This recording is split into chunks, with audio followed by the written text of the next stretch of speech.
Salut tout le monde, voici un petit compte-rendu de mon essai. J'ai fait près de 3000 km sur la CF Moto, la MTX 800 2026. C'est un modèle qu'on n'a pas au Canada, pas encore au Canada, ça va peut-être venir, mais je veux absolument vous parler de cette belle moto-là, une moto aventure. Les points pour, les points contre, mais surtout la vérité honnête sur cette bike-là. Alors c'est parti, on fait le tour ensemble.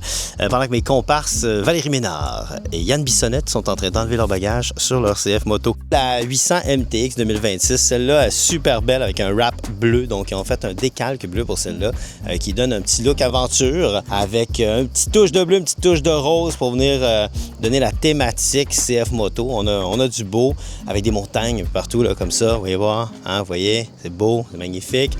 Qu'est-ce qu'on a pensé de cette moto-là? Bien, premièrement, nous, on a fait installer des bons pneus, vraiment aventure, des pneus un petit peu plus agressifs parce qu'on savait qu'on allait affronter quelques routes de gravier, ce qui ont fait exactement leur travail, aucun problème là-dessus, aucun souci, des bons pneus qui ont de la grip. Maintenant, directement la moto telle qu'elle.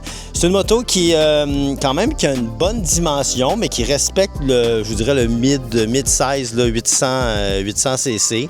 C'est pas une trop grosse moto. On peut la comparer ici avec la 1000 qui est juste à côté, ça se ressemble énormément, mais techniquement, sur papier, la 1000 est plus légère que la 800. C'est une moto qui est très, très confortable. Donc, pour les longues randonnées, il n'y a pas de souci. La selle est super confortable. La hauteur de selle est standard. Moi, j'ai 5 pieds 7 pouces et je touchais un petit peu au sol. Ça aurait pu être intéressant d'avoir une selle un petit peu plus basse. Le défaut de la selle, je vous dirais que c'est une très bonne selle, mais les côtés de la selle sont biseautés bizarrement. Donc, notre cuisse vient vraiment là, à côté sur le côté. Quand on fait de la route, beaucoup de route, là, ça vient faire mal aux cuisses sur le côté ici de la selle. Moi, tu vois, je ferais une selle qui est peut-être plus mince de ce côté-ci ou avec un padding qui descend un petit peu plus bas. Mais une fois qu'on est debout, ça va, il n'y a pas de souci. Puis c'est une moto qu'on peut rouler debout. C'est une moto aventure, ça sert à ça. Sinon, l'écran, écoute, l'écran, le moniteur, là, c'est de toute beauté. On a beaucoup de menus, beaucoup d'options. On peut aller voir vraiment les modes. On a plusieurs modes. On a le mode standard avec un bouton on change, le mode pluie et le mode off-road. Le petit côté négatif, c'est lorsqu'on se met en mode off-road sur cette moto-là, bien, il faut aller manuellement enlever le traction control, l'ABS et tout ça. Donc, on n'a pas un bouton qu'on peut peser instantanément pour venir rapidement se mettre en mode off-road. Puis c'est un peu plate parce qu'au niveau de la 450, elle a le petit bouton magique qui fait qu'on peut changer les modes rapidement comme ça. Donc ça, c'est un peu triste que nous, on ne l'ait pas sur la 800. On a un pare-brise qui est adaptatif, adaptable. Bref, on peut le monter puis le descendre comme on veut. Pas de souci là-dessus. On a une prise USB-C, une prise USB-A qu'on peut brancher tous nos accessoires, nos téléphones, faire charger notre système de communication. Pas de souci là-dessus.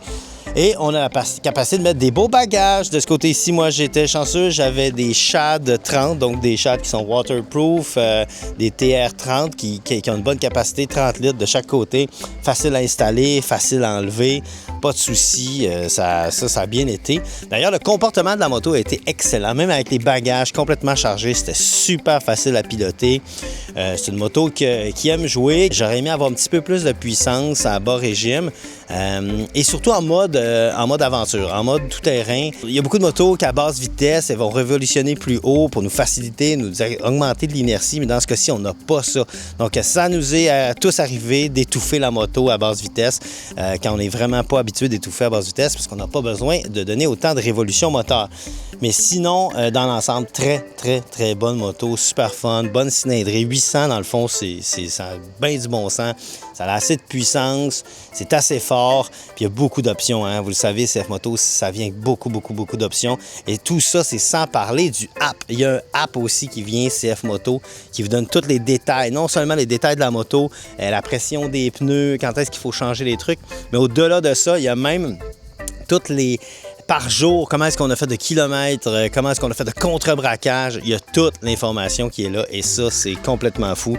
Pour la technologie qui est embarquée, c'est exceptionnel. Alors moi, je vous le dis, la CF Moto 800 MTX, elle a mon vote. C'est très, très bonne moto. On a fait près de 3000 km dans les Pyrénées, dans les montagnes. Tout le monde l'a regardé et il y avait beaucoup de CF Moto d'ailleurs sur les routes parce que c'est des motos très abordables avec la puissance nécessaire qu'on a besoin. Donc voilà, pour plus d'informations sur la CF Moto 800 MTX 2026, ben allez voir littéralement le site du fabricant puis allez chercher toutes les infos et peut-être qu'on va aller voir sur les routes du Canada très bientôt. Bye bye!